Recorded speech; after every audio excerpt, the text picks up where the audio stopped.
Look, okay, so part of this is what I ended up reading about Mad Max is that there was tons of editing done after the fact. It wrapped up filming in like 2013. Like, it's crazy how much time George Miller like locked himself in a room and did all this editing to make it happen, and they finally released it in 2017 or whatever it was. But it was years. It was like 400 hours of footage, and then he's like, all right, I'll be back when I'm done. And everybody's like, oh, okay. He went off to like a cabin in the woods with one editing machine and just said, all right, let's do this. Yeah, I don't think anybody knew where he went. He came back and he had this masterpiece. And apparently a lot of the buzz for the movie before that part was like Tom Hardy was really hard to work with and it was just a nightmare, and they shot everything sequentially, which meant everybody kind of had to be there the whole time because every scene was shot in order as it progressed through the film. And everybody was like, well, this isn't going to work out. It was nice. I'm glad to get a paycheck, though, right? They really did want Mel Gibson to come back. But when they started talking about it in the early 2000s, he was way more interested in doing The Passion of the Christ. So he wasn't available. They basically blamed the 9/11 attacks for the delay on getting this thing done. I mean, that's part of it, too, is movies that spend a lot of time in development hell where there's just, it takes forever to get anything completed and get it through the process. It's hard for them to succeed. So George Miller's like, thanks everyone for doing the shooting. I'm going to go do some editing now. I'll be back later. Everybody's like, well, that sucked. And then he comes back with this masterpiece, which really, I've never been that impressed with editing skill before. I probably should have. But this example alone's like, okay, so yes, it's an amazing film. And everybody attributes the editing job to why it's so amazing. And that blows me away. I was like, man, I'm being loud right now. Is that me being loud? No, right. It was not. I'm sorry. Okay, we're I live think that on conversation my end now. works if Duddles isn't actually technically part of it. I think that's fine. I'll make it work. See, the power of editing. Eh? So anyway, Mad Max Fury Road is an amazing film, but by all accounts, everybody who was there on the last day of shooting was like, well, this is going to flop. There's no way this is going to work. And then George Miller's like, I have magic powers. I'll be right back. And then 4 years later, he's like, here it is. So incredible story. So back to the original point. The point about CG. Yes. There is definitely a bunch of CGI in this movie, but a lot of it is practical effect. A lot of it is they're actually jumping motorcycles over this thing. A lot of it is there's actually fire coming out of the Doof Warrior's guitar. Mm-hmm. Like, it's a balance. So I'm just saying, it's not crazy 98% CGI'd. I'm not arguing 98%. That would practically make it an anime. Okay, good. The fire and the practical effects only serves as a basis for where the CGI touches things up. So even though they have practical effects, there's still a layer on top of that. Yes, very, very true. Yeah. And, yep. So a lot of that's happening. They said that even though it's a fairly, I don't know, kind of drab a movie, it's in the desert, there's a lot of browns and grays and stuff. Apparently what they did with it really made the colors pop a lot more than it did when they were shooting. Like the shots, the original shots from on site in the middle of wherever, Australia, that they're in. They should film in Australia? Probably. Oh, guys, so I've really been working on my Australian accent. Somicron, do you want to hear it? Oh, no. I mean, go ahead. Yeah? Guys, did you hear that? I just said, oh, yeah. It was really good, right? What? Wow. No. What? What's going on? He's pretending that when I talk, that's him doing an Australian accent. Did you hear that? Okay, broke character I did. again. I should stop breaking character. Somicron isn't saying anything. He's so stunned by how good this is. I know. It's like if you were to look in a mirror, but instead of actually being a mirror, it's like looking at your own voice looking back at you. That's... I had no idea you were a man of such talents, Duddles. That's amazing. You know, I've always wanted to be in voice acting, so this is what I've been working on. Australian accent. There's a video that Somicron wants to send you. It's just basically how doing a true Australian accent is impossible unless you're Australian. It was very discouraging, actually. It's not. It doesn't say it's impossible. It just says it's tricky and takes practice. It's super regional too. I mean, there's so many different, like the stereotypical Australian accent in America is just like, yeah, good, look at this knife, But that's not really how Australians sound. They just say things like no, like that's it. Oh my god. Okay, Jordan and I were playing Sea of Thieves, and I have this video. I might go cut it and upload it tomorrow. but it's just him asking me why I put an R in the word no. Yeah. And I can't hear it. So I'm like, Right. no. And he's like, all right, how do you say, like, the word that is spelled O-H? And I go, O. And he goes, all right, now just say it with the no. And I'm like, no. There's definitely an R in there. He is not wrong. Yeah, it's every Australian says it. It's I've never not heard an Australian who has a legitimate Australian accent say no. It's nar. No. Yeah, great. it's like Canadian English has that little bit of an ooh going on with Yeah, some of the yeah. words that don't normally have an ooh in American English. Right. It's not a huge difference, but you can hear it if you listen for it. Personally, I think it's charming, and I mean that in 100% honesty. It's charming. It's more of an envy thing that I tease about it because I'm like, man, I wish I said R's in my nose, but I don't. Well, but that's the thing is nobody is, I mean, I don't know. Nobody thinks their accent is great. Everybody thinks everybody else's version of the English, whatever they're doing accent is the one that's amazing and hot and whatnot. I mean, I spent a lot of time, well, I spent a few months in South Africa back many, many years ago. And yeah, I'd meet these girls that are like, they're pretty cute, fairly attractive, but they'd have an English accent. I'd be like, all right, let's go out right now. It just threw it over the top. I don't know what it is. And I've heard the same thing. I've heard from English girls that like the American accent is really hot to some of them. And it's just what's different, I think. A little bit of exoticness while still being able to communicate, which is kind of nice. In Australia, the universal, like, hot accent, everyone I run into generally has the same opinion. It's the Irish accent.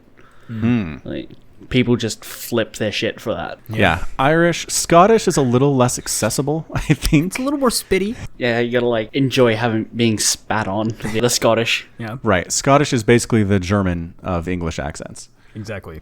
Yeah. That's a fantastic analogy. That's it. Anyway, welcome to the podcast. By now you've realized we have a special third player with us today. It's Duddles from the well-known Who the Hell is Duddles meme. He also does some other stuff, but I'm pretty much sure that's what he's mostly known for. That's it. Honestly, nothing will ever live that down. No, definitely not. We've been trying to get him on the show here for about a month or so now. Finally, our schedules worked. I actually changed the start time on him about 2 hours before we began, and he was enough of a gentleman to make it work somehow anyway. And I know he's a father, so that's not easy. Yeah, I appreciate it. I'm okay. Actually, 9 o'clock to me is more comfortable than 10 o'clock my time, so this is actually perfect. So thank you for having me. Thank you for working with me in my crazy schedule. Yeah, Feels good to absolutely. worries. Absolutely. I mean, Wade's schedule is fairly open, but mine's a little bit crazy. Well, he does live literally across the world. Yes. Oh, do you live in Australia, right? Yes. Okay, I just wanted to make sure. But yeah, the origins of the Falcon Paladin Hour is basically Samacron being on my channel, leaving comments every once in a while, and then one day emailing me and says, you should do a podcast. And I'm like, well, yeah, if you want to set it up and do all the work, that's cool. And he's like, all right. And he did. And here we are. It was very handy that I already had all the infrastructure, like, in place for it to do it. Yeah, exactly. I didn't know that. I thought you were going to do like all the research and set everything up and make it happen. But you were ready pretty fast, and it makes sense as to why. I think after emailing, being like, hey, want to do a podcast, it was maybe like a 1 week turnaround and the first one was already out.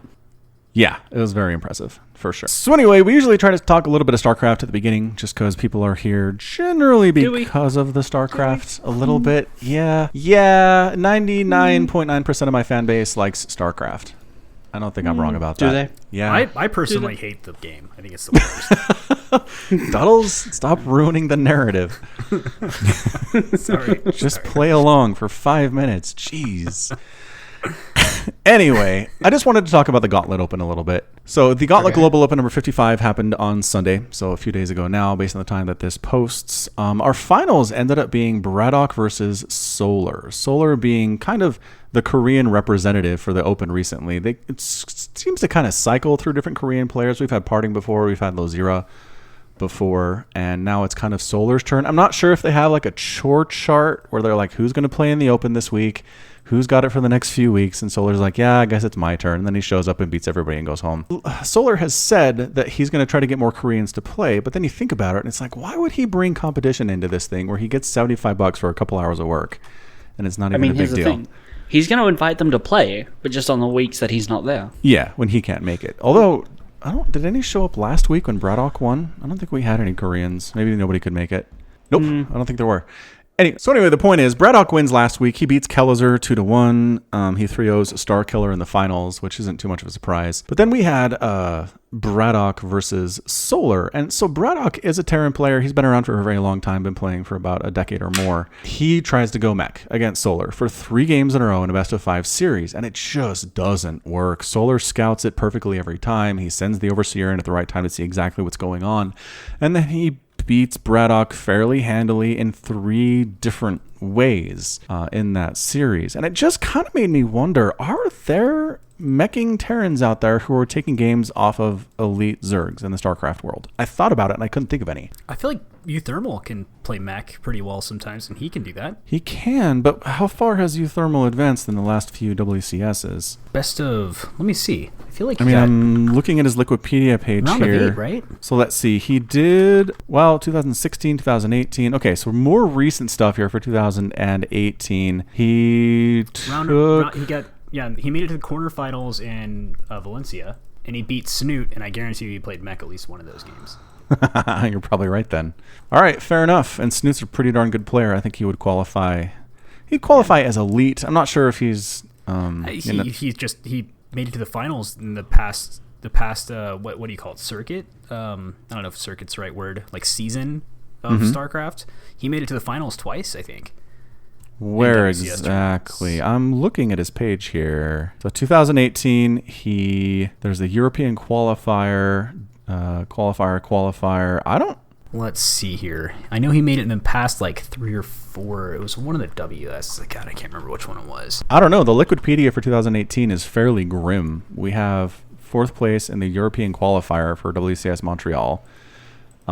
Which, hold on, let me take a look at that bracket here. Yeah, where he beat Hero Marine, but then he lost 2-3 to a laser. So fair enough. I mean, it looks like he took a couple games off of a laser here. I'd have to go back and watch those replays to see if they're meching. So possible, I guess. Those are some pretty good examples. He's the only one that comes to mind. I don't really follow the Korean scene enough to know if that, because I'm sure like Gumiho can pull out something if he plays mech sometimes, but I don't really know. I just don't want to say for sure that he has done it. Yeah, and that's what somebody actually mentioned in chat was if this was Gumiho trying to mech against Solar, it'd probably go a little bit better. So it's very possible that Gumiho's making it work. So Omicron's being quiet because he's not actually a mech fan. He plays Terran, but he thinks mech is incredibly boring. Good. I like that because I play Zerg, and I think playing against Bio is fun. Playing against mech is just awful. It's not fun. It's turtly. It's not. I'm not saying that if you play mech you're a bad person. I'm just saying that I don't enjoy playing against you, and that's okay. You don't enjoy playing against me either because I'm cheesy. It's just, to me, it's just like the least interesting way to play. That was the best comment from the Discord server that Duddles threw in there today. He was like, I don't like big 4-player maps because they're harder to cheese. I was like, oh. Very straightforward of you, Duddles. I appreciate the candor. I have to scout their base. Like, I have to worker scout, but it's not like a worker scout where I'm getting information. It's a worker scout of literally just, where are you? Darkness Sanctuary is not Duddles' friend.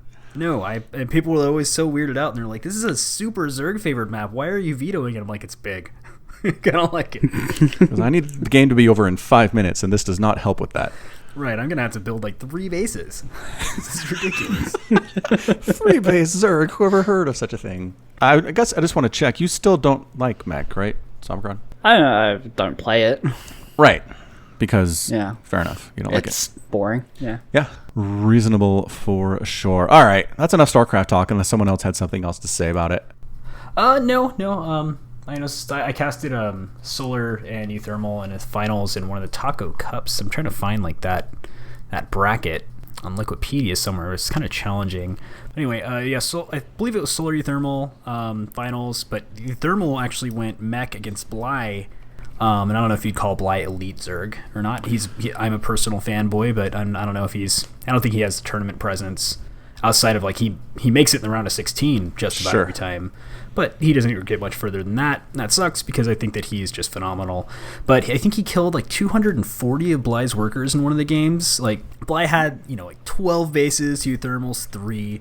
Euthermal's making nothing but Hellions and doing run-bys at 8 different bases at a time and just like losing so many Hellions but wiping out entire mineral lines everywhere he could. Ended up winning the game.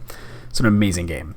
it's just this whole conversation comes to mind. And it's like, that's why I thought of him, because if anybody can do that against somebody as like a hyper aggressive as Bly, they could probably pull it off against somebody else too.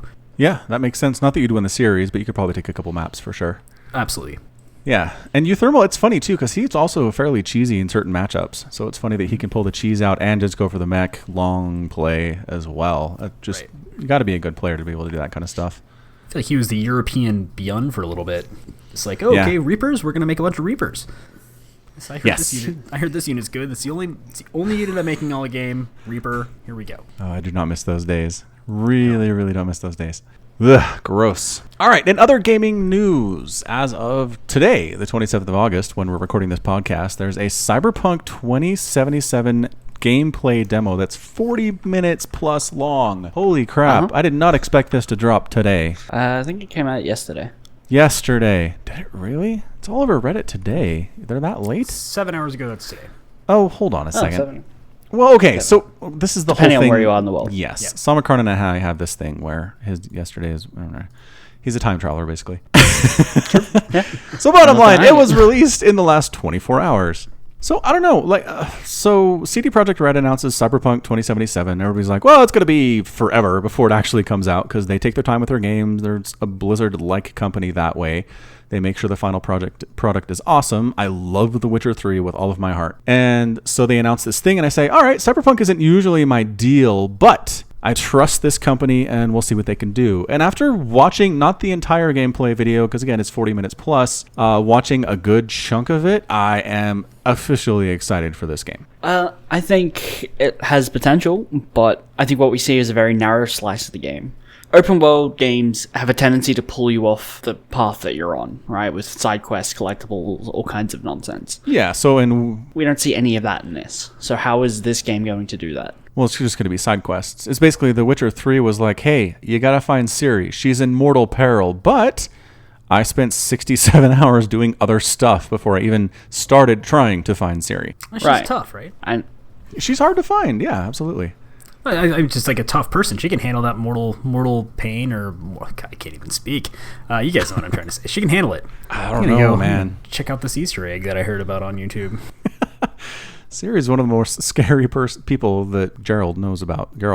So Geralt, I'm missing this here. I've never actually played any of the Witcher series. Oh, you should play 3. That's my recommendation too. Everybody says that. They're like, don't even worry about anything else. Actually, don't worry about any other single player game until you play Witcher 3, and that's all you need to do.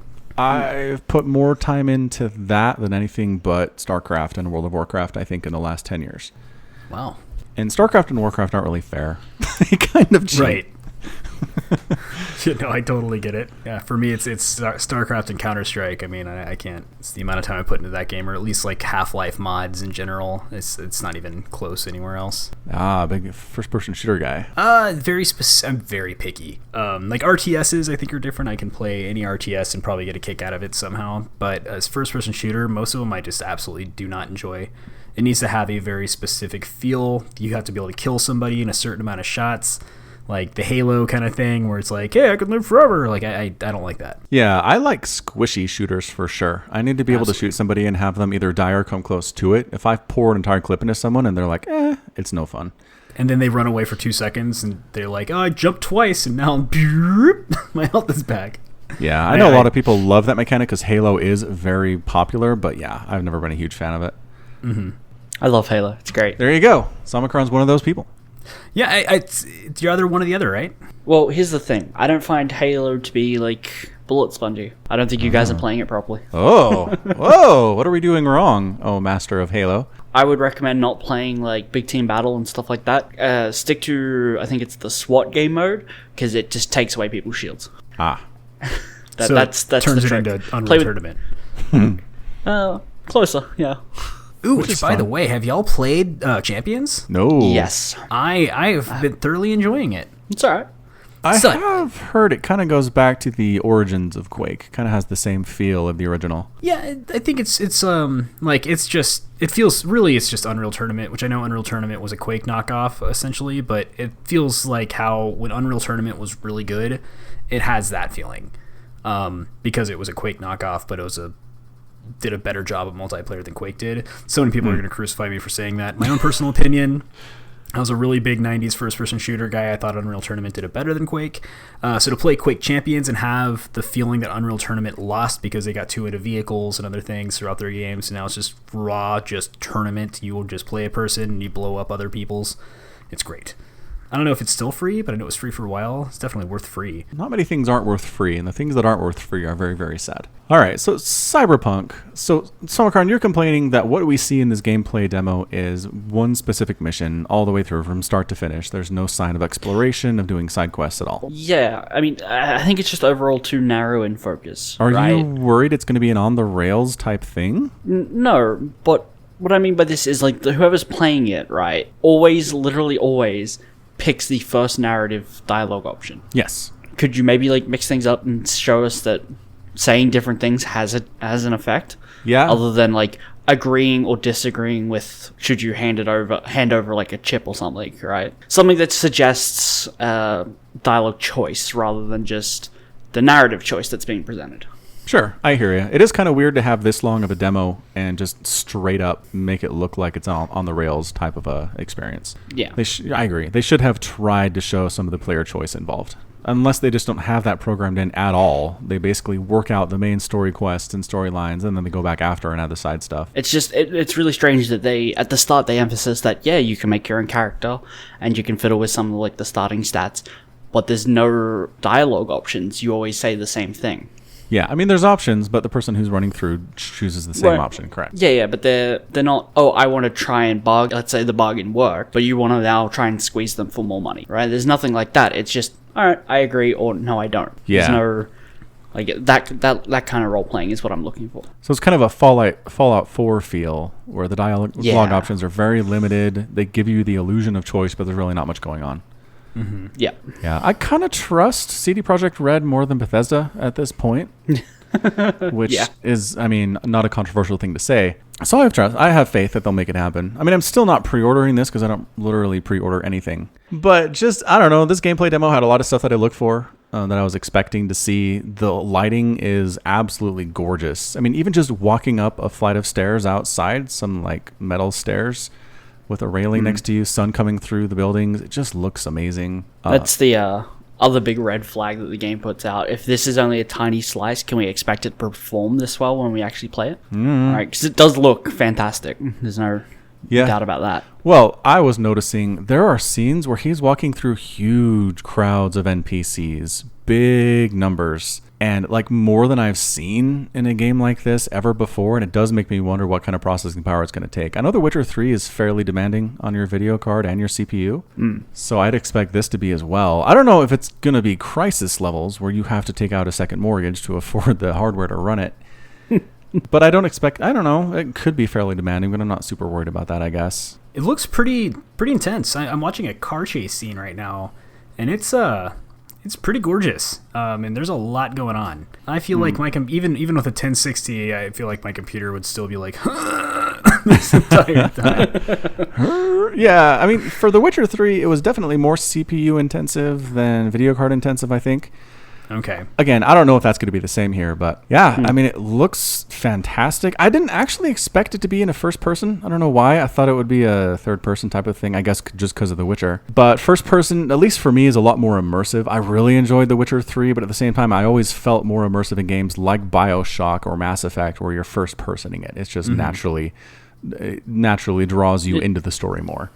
Yeah, Mass Effect for sure. I think it's a great example for that. It's literally probably I never beat one, but I played I played 3. There are 3, right? Yeah. Well, Okay, so you played 4. If you want to count Andromeda, which some people don't. I have 3 of them anyway. I know I have 3 of them, and I never played it all the way through because these games I do bore of them pretty easily. Just because I like to be competitive and stuff. But I do thoroughly. I mean, I got my money's worth. I enjoyed it. But like I just really in Mass Effect especially, I was like, I'm this space dude, running around shooting stuff. This is great. I am him. I'm Commander Shepard, and this is my favorite store in the Citadel. Is Mass Effect first person? Yeah. Yep. I have distinct memories of playing that game in third person. You might be able to switch out of it, because it's one of those. It's very similar to just kind of the Elder Scrolls. I think it played pretty similar to that, where you have these abilities, Right. whatever you I don't know. It's where you can kind of jump in, or you can just play the whole thing. I think from third person if you really want. Right. Okay. That might be it. I could be wrong there, but This is a very, very weird thing, but it's absolutely third person. But for some reason, my brain 100% remembers it being first person. What the what? Oh, I know what it is. Yeah. I always play with a sniper rifle. So I'm always zoomed in on my target, and I can't see my own body when I'm playing for the most part. I think that's what it is. I feel like there's still like there are moments whenever you can press something and all of a sudden you hop into first person mode for shooting. Am I wrong about that? Because I feel like that was. I see a lot of requests on the internet for a first person mod for Mass Effect. Okay, so I'm probably, I don't know what I'm remembering, Me but I neither. remember I distinctly remember being in first person in that game. So maybe that's you and I are having the sim. Maybe we're both thinking about a different game. No, I'm definitely remembering Commander Shepard and Yeah, in I can only Garrus. find like mod footage. Yeah. Yeah, me too. And there's a lot of articles like there was going to be a Weird. first-person shooter for Mass Effect, but they never did it. Huh. That's insane. BioShock is definitely first Oh, person. Yeah, definitely. Bioshock is, yes. Okay. Just pretend BioShock's a I only fantastic said game. BioShock. BioShock, very immersive. Yes. Yeah, that's me too. One sec, I want to see when is the last time I played Mass Effect. Can you see that? You've played played 2 hours of the first one. Yeah, but when's the last? Okay, so I played it. It was 2015. That explains it. It's been a while. Yeah, it's been a while. That's Been my a while, excuse. Very weird that both of us had the same recollection of it being first person. Like maybe Yeah. it's just a power of suggestion thing. I said that, and then your brain's like, "Oh yeah, that's what it was." Maybe it's let me see here. What other? Of course, I'm going to say another game that's third person. I was like, it kind of reminds me of the Star Wars. Not Battlefront? No, not the MMO. The Knights of the Old Republic. But then there's like Oh. the other one, just the Old Republic. Which one is it? I have that here. I have Steam Alright, open. hold on. Well, there's Knights of the Old Republic 1 and KOTOR Empire at 2. War, Dark Forces, Jedi Knight, Dark Forces 2, Jedi Outcast, Jedi Academy, Dang it, Summercrown. Star Wars Starfighter, Bro, don't come at me with that Dark Forces. I tell you what. that game.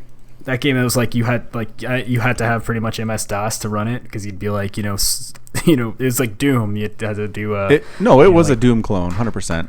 Yep. Oh, so good. I loved that game.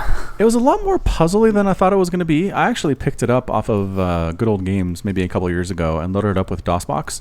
Mm-hmm. And there's a lot more like figure out where the key to this thing is, figure out this pattern on this yeah. keypad. And I was like, I just want to kill people. Can I just kill stormtroopers? Is that okay? No, absolutely not, said the game.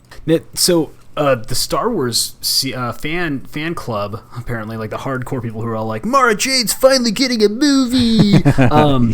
All those people were really upset that I forget the guy's name. The main character of Dark Forces. Kyle Like, who you- Katarn. Yeah, him. Yep. Everybody thought that he was the guy in Rogue One. Oh. And he wasn't, but he was. They also said that he was completely based off of him. So it's Yeah. like, well, why didn't you just use his name? Like, why did you have to make up this new person when you would have made everybody so happy? And I think they were trying to avoid pissing off the hardcore fan base by using his name and portraying him in a way they're like, but he's Hispanic or something, Well, or maybe it would just remind everybody that LucasArts is dead. Like, hey, remember all these Right. great games we used to make before we got destroyed by Disney? Yeah, that was great. Right. Makes me sad. Maybe. Maybe so. Well, Knights of the Old Republic is what I was thinking of. It's kind of a similar type of, that somewhat open world. You have some choices to make. It's a really great game, but that's also third person. But so that's not what I'm thinking of. What am I thinking of? Well, that's all for me. See you guys later. That's enough. Yeah. So anyway, I am excited for Cyberpunk. I don't think, before I watched this. I was kind of like, we'll see how it is. We'll see what they can do. But at this point, I'll be watching it very closely because it does have those BioShock vibes. I love all of the BioShocks. I've played them all more than once for a couple of them. It's got hacking, which is pretty fun. The vibe is pretty great. I'm not a huge Cyberpunk fan. I think I said that earlier, but it does have enough of an appeal to me that I think I can get lost in this for sure. All right. And this looks like a lot of fun. Too bad there's no release date on it, but Well, I mean, that's kind of a good sign. I think it's a sign of a good game that the developers like when it's done when it's done. See Blizzard's way of doing things. StarCraft 2 is done when it's done. I think they announced it, the official release date, like 6 months before it came out. Like, it was crazy. So the first Call of Duty game that ever, like, not Modern Warfare or anything, but like the first World War II one, if I remember correctly, and I probably don't, but how I remember this happening is it came out as a demo, like a free demo. You'd get so you got to play the first mission of the game, and holy crap, it was the first time that you could like really, press Q and your guy leans to the side, a grenade went off, and like it was like Saving Private Ryan, where everything's going slow, and like I hadn't seen that in a video game before. They were innovative. It had iron sights, which Medal of Honor kind of did, but sort of sucked at it. It was great. It was so cool. No release date. So it's like, okay, we get this, and you get to play this game. And we all just stuck around waiting forever. And as soon as it happened, everybody stopped playing Day of Defeat. Everybody stopped playing Counter-Strike. Everybody was playing Call of Duty. Everybody stopped playing Halo 2. Suck it, Halo. Man, it was great. Yeah, but Call of Duty turned into a juggernaut. Yeah. Right, and it started off as this kind of like, it felt like an indie game at first. It was like, how cool are these guys who are just out there in the trenches making this super cool game? Then all of a sudden now it's like, I'm so sick of Call of Duty. Total. Yeah. By the way, I do a lot of tangents. I'm so sorry for making this podcast two extra hours. My apologies. Oh yeah, because we never do tangents. We always stick right on topic, especially when Just Jordan isn't with us. Yeah, no. He's actually the only one that ever keeps anybody on track, so don't worry about it. Really? You'll fit in here quite nicely. All right. But yeah, so that's kind of the cycle for games, though, right? Somebody starts with a dream in their basement or their garage, and they pour their soul into it, and it's amazing. And then they make $1 billion, and they stop caring anymore, and it turns into just every other thing, and people hate it. There's backlash. Well, it's good. Like with Diablo, they stop. It's just not the people who made it, right? Yep. So the people who made it, their dream is actually in another company, but you don't really. It's until very recently people didn't follow that. So I mean, the people who made Call of Duty, they don't work for Activision anymore or anything like that. They're off making other games. Makes sense. Right. Makes perfect sense. But speaking of game developers that start out awesome and kind of fall apart, what's up with Bungie and Destiny 2 specifically? Bungie signed a 10-year agreement with Activision to make a shared world shooter, and that title is Destiny, and they received like $10 million in funding to do this. That's not a lot for a AAA game, but continue. Well, I'll look up the details in a minute. But the point is, it was a lot. Okay. They received a bunch load of money, and then basically, as a stipulation in that agreement, they had to produce a new title every other year. Wow, that's really ambitious. Activision was like, okay. Well, Destiny is 2014 and Destiny 2 is 2017, so... They make, what else do they make? They make... not according to their Wikipedia page. Is that it? They don't make anything else. It's just Destiny? Yeah. It's just Destiny at the moment, yeah. Since 2010. Now, do they consider every DLC they release 2 weeks after the one before it, do they consider that a title? They might consider it as a title update, and that part of the agreement, I believe, has been renegotiated, but there's still massive speculation that Destiny 3 is coming in like another year and a half. Okay. Wow. That's really bad for the Destiny 2 fans. Absolutely. Because I actually have some friends who are hardcore Destiny players. These guys are like, they have teams, they run raids, they compete on whatever. God, what is it called? They have like a full time. It's not just playing multiplayer, but it's you play like the Trials of something, Trials of the Forsaken, Trials of Osiris. Yeah, that's right. Yeah, so they like, if they lose a single game in that, they're all super mad. Because I played with them once and we lost one game, the entire thing, and I was like, guys, this is amazing, and they were like, shut up. You're so bad. And I was like, yeah, I don't really know, I shot the guy. I'm having a good time, sorry. Yeah, like I don't really know how gear works in this game. But it was a lot of fun, And we played it first. Then the first expansion came out, and I was like, "Oh, cool! Pre-order the first expansion." And I looked at when it came out. And I was like, "This comes out like what, a month and a half after the game's release?" And I felt like I was playing an early release game after the original release. So to play beyond early release, you have to buy an expansion pack, and then there was DLC. And so I bought the expansion pack, so I wanted to play with my friends. Then DLC came out the next day. I was I was floored. I was like, I can't. This game is, I beat the entire game in probably less than 8 hours of actual gameplay. Maybe a little bit more than that, but I sat down and played the game for maybe 3 days, and I beat the entire game. The only thing I didn't do is a raid, but it took me about 30 minutes to huddle my friends up and did a raid. It was gross. It was really sad. But watching these guys do it, they're still having a lot of fun. There's apparently a pretty good competitive scene out there in it. I just don't know how to get into that. It seems really weird. But man, because it is a cool game. It's just their platform sucks. Mm-hmm. It's really sad. Really sad. Yeah, that sounds about right. I've got some coworkers that were way into Destiny when it first came out, but yeah, they eventually stopped fairly soon after it came out. They complained about the story being kind of garbage. They complained about the bosses kind of being bullet spongy, and those were the complaints that they brought up. Yeah, those are all the same complaints Destiny 1 had, and every time Bungie has a history of screwing up with Destiny and putting out, we're listening to community feedback, we're working on changes.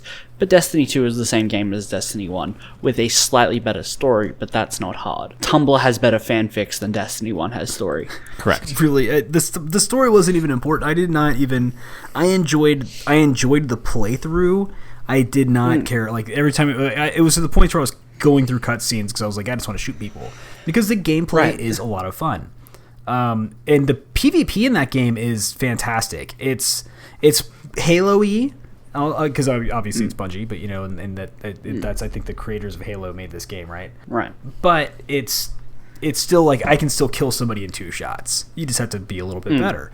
Like it doesn't hurt you if you lose a game. I like that. I just don't want to keep on paying money to play a first-person shooter. I just want to buy the game. Let me buy it. Yep. I can put money into it if I want to customize my character. Sure. Seems fair. That's honestly Bungie's one saving grace with Destiny is the motion of pointing your gun at something and shooting it is still really fantastic in that game. It feels right.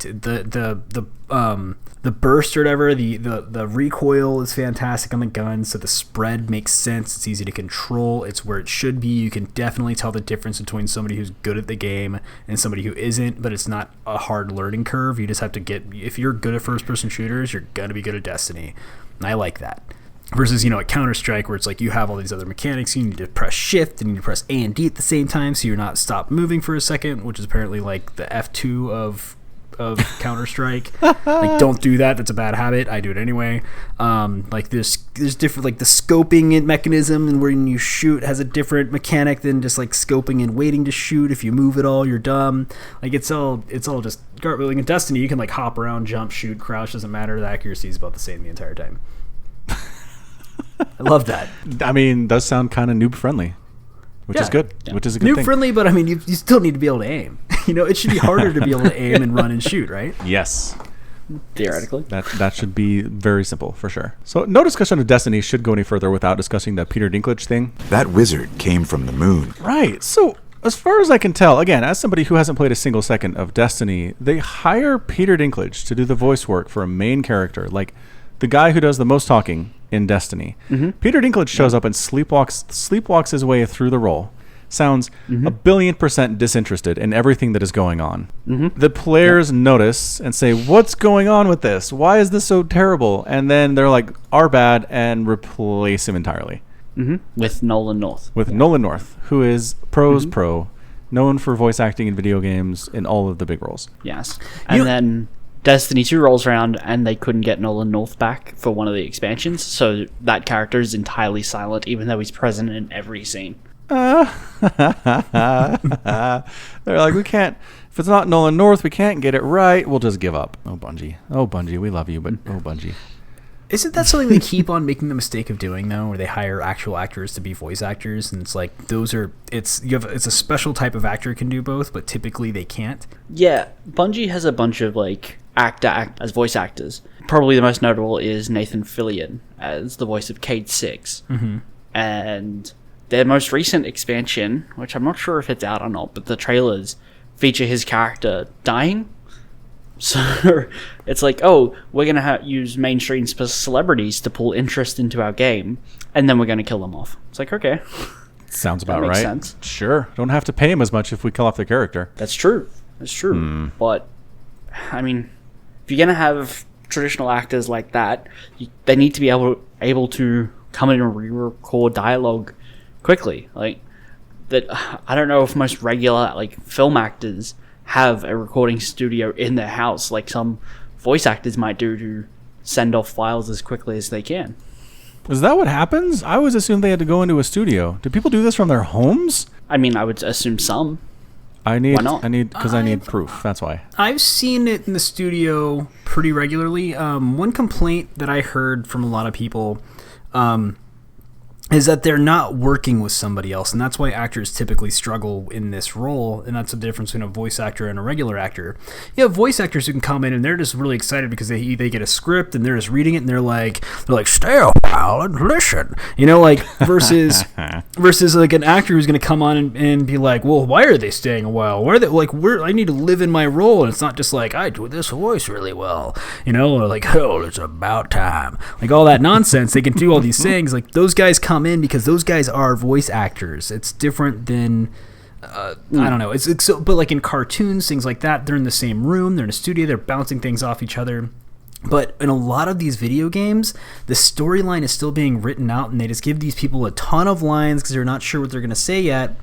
And so they're not reading with somebody, they're not acting with somebody, they're literally just reading like line after line after line. They'll read the same line in like 8 different inflections, and then they pick the best one. So it sounds really mundane, sounds really robotic, and that's why voice acting in video games often sucks. So it does make sense to go for an actor, but then you need to have the actor read with somebody, but then you also have, I think what Destiny did was great because all the voice acting is scripted. It's not like, Fallout or something where you can pick a reaction and then the reaction doesn't really make sense in what their inflection and tone before, because they just picked it. It's really difficult to do this and to have somebody actually come in who's talented and that I don't know. They don't really have that big of a budget for these people too, so it's really weird. So good for them for getting real actors, but I can see why that doesn't work. Well, and two, I've also heard complaints that if you're not in the room with someone you're having a conversation with for voice acting, it's hard to do. It's hard to hold one end of a conversation and just read line, and then you're like, okay, so there's a response here that I read, but I don't hear, and I need to respond to that, and it's just kind of awkward. Yeah, because you have to feed off of each other. You can't, like, a conversation, like, what if you're like, and I'm getting really upset, and the other person doesn't really know, like, they're reading the same script, and they're like, they don't get it, so they're like, hey, man, don't touch my dog. And the other guy's like, I said I'm gonna touch him. It's really weird how that works. I've never actually done it, but the mechanic just sounds really difficult. Yeah, I've heard some stories that Japanese games, when they go for localization for Western release, is that they do not have like a producer on staff to tell them, like, to direct them as to how their recording should sound. So they have characters that are super disinterested, who are getting angry over nothing, or are just like completely, it's like, hey, I'm trying to pull off a joke in the middle of a serious scene. You need to pay these, like, to have someone on staff to do that, otherwise voice acting just doesn't work, because the actors aren't there to determine what the characters are supposed to be doing. Yeah, that sounds impossible. You can't do a good job in those circumstances. And it's so easy to be like, this voice actor sucks in this anime, but it's really, a lot of the time, not their fault. Like, you can't blame them for that. Right. They're following as much direction as they're given. It's these people weren't hired because they're bad at it. Correct. Yeah. Unless sometimes that happens through nepotism, maybe. Someone's like, my nephew wants to be a voice actor, let's give him the job. No, and that doesn't work out. Yeah. I mean, have you guys ever played, it's a cyberpunk-ish game, what's it called? What's the other, like, main, like, massive Human Revolution? Deus Ex? Deus Ex, yes, the original Deus Ex. They literally just had like developers go into recording booths to do the accents and stuff. This is actually whenever I was learning about this is the game that they brought up of just being like one of the biggest train wrecks of of it, because this is like these people have no experience, but it's like, hey, like hopefully your voice sounds good. Out of all the people in the world, software developers to put in the booth for voice acting is just and have them do like cringy Chinese accents as well. Yeah. So okay. So I went to video game development school. That's how I've learned about some of these things. Ooh. And one of the big things that we did is we did a lot of our own Foley art, which is like you crush a watermelon for somebody's head exploding or something like that. Yeah. When making games, and voice acting was my favorite part. I was pretty much in every single person's game because I was the only person in the group who wasn't like, You're not a mouth breather. Yeah, right, exactly. So they'd bring me in and do these things, but like the amount of times they'd have somebody, you'd always have like the one guy who's like, I need the devil in it. And so they would just get in Audacity and put like all these effects in their voice, and it was just all like sounded exactly like Diablo 3 Diablo. It is I feel like that is the like they put no effort in making that voice at all. I don't know if y'all remember that voice. It is so bad. And it's like the rest of it's fine. Like I really think they did a pretty good job with the voice acting. Then all of a sudden Diablo comes out and I'm like, this is like literally I've never done audio engineering in my life and I'm trying to put some effects on something to make it sound like the devil. This is what I would have done at home to get this voice. It just sounds it was so anti-immersive to hear that. Random complaint. Totally still on topic. That's amazing. Why do you think that is? I think that I don't know. His voice, because it's just enough or whatever. I think that's Asmodean who says that. I'm sorry, but it's like Diablo's voice. It just doesn't. All the other bad guys sound like pretty unique and cool, and I feel like Diablo himself the main bad guy of the game. Like I feel like they just did a bad job with him. I don't know. It's my own personal. Especially for a game that has some of the most iconic voice acting in all of video games. Like they couldn't get Diablo right. It's so weird. Maybe they ran out of time. Maybe they were like, we nailed everybody. Got to get Diablo now. You have 4 hours to get it. They're like, no! Like, nobody's going to make it this far in the game anyway. We made it real hard this time. Very sad. I'm going to be honest with you. I haven't played any Diablo 3, so I don't have You've never played it? Oh, man. Do you know what we should do? We should play Diablo 2 together. I've played Diablo 2. Oh, I thought that's what you meant. Never mind. I don't care. No. Diablo 2 I've played. Diablo 2 is amazing. I actually have a good story there. I was playing it in college, and it was on my buddy's computer. I was next door to him in the dorms, and I somehow managed to save my game about a fourth of a second before I died to Diablo on the final thing. I don't know what happened. I slipped and hit something trying to maybe load a save. I accidentally saved over my existing save state. So my buddy spent probably an hour on that trying to get in a place where I could actually throw down a potion or survive that particular instance. But no, it was not possible. And I had to go, I lost like 4 hours of gameplay on that thing because somehow I saved right as Diablo was murdering me. That's my strongest memory from that game. Oh, man, that game was great though, wasn't it? Yeah, it was great all the way around. And then 3 came out and I was like, well, I've clicked a lot in my life. I've done a lot of clicking, I feel like. And I don't know if I have 47,000 more clicks in me. And I didn't. It's a mouse ruiner for sure. I was actually playing it before this podcast, and I forgot you really need to work on where you put bindings for certain builds, because I'm just tapping like the build that I have. You literally just spam 4 and 2. It's pretty much like I'm playing StarCraft. Mm-hmm. But I'm just like spamming the entire run through a map whole so time. I'm just like, yeah. So my left hand after a while, I'm just like, okay, like this game is. It's easy because my build is good, so I'm just killing everything that I even come across. But at the same time, I'm just pushing so many buttons at once, just spamming them. I'm like, this isn't even like, what am I doing? Yep, that's pretty much it. If you look at it too closely, there's a very strong sense of what am I doing? Mm-hmm. Yeah. But I do hope, because they're making a Diablo 4. There's no way they're not doing that. For mobile, sure. Right. Even oh god, is it going to be for mobile? That's the rumor.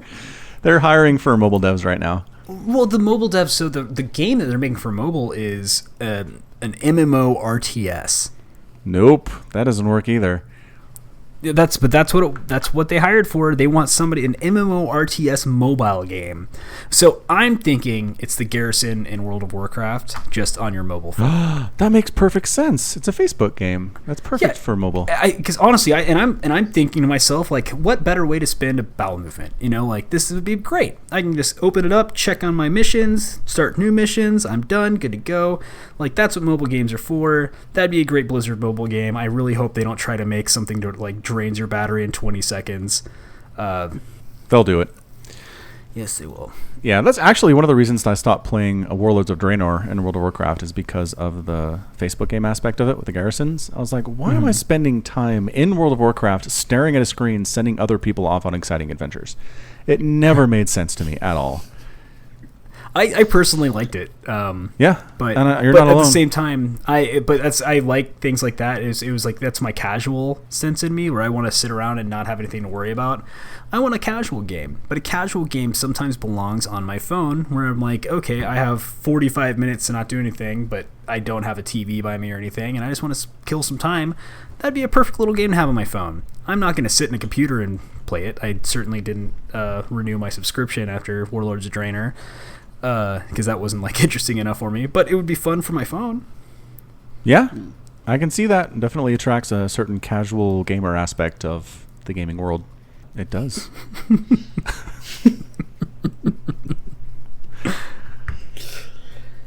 All right. Anything else we need to cover for this edition of the Falcon Paladin Hour? Any plugs you'd like to give for us today, Duddles?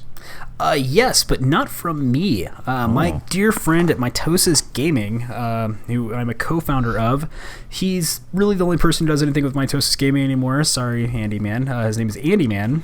If you follow him on Twitch, it's literally Andy Man Boobs, with the boobs is spelled out like you'd spell it on a calculator because he's an adult.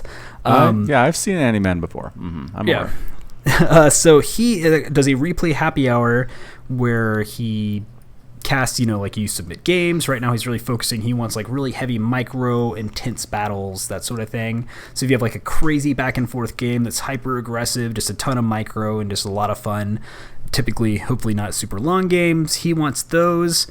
And he is doing replay happy hour where he casts them like every once a week. He'll get on I don't even think he's doing it on Twitch right now. I think that he's actually compiling YouTube videos or something. I could be wrong. Don't quote me on that. He's up to something. He's not sharing a lot of information on purpose. So the first one's going to be on this Saturday, or for the 1st of September. The podcast might be out by then. Yeah. So if not, I mean, the VOD will be up. So at least check out the VOD and see if you're interested in trying to sign up for the next one. But I just want to plug him. He's my friend, and I'm happy that he's doing stuff in StarCraft that I'm not. Okay, that sounds great. Yeah, you need to send me links for that. I will. I can send you. I can So give you the teaser link right now because he sent us that, which is just which is literally just the clip of his old intro, but it's still good. Still counts as a teaser. Yeah.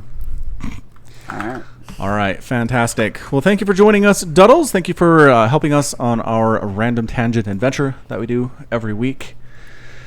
And maybe now some of you know who the hell Duddles is. Yeah, thank you guys for having me and letting me just rant on and on and on and hopefully not interrupt you guys too much. Thank you so much for having me. Samacron, you're amazing. Falcon Paladin, you're also amazing. It's been an absolute pleasure. Excellent. All right. Thanks again for listening to the Falcon Paladin Hour. Check out the merch. Check out the Patreon page. And until next time, as always, thanks for listening. And you take care of yourself.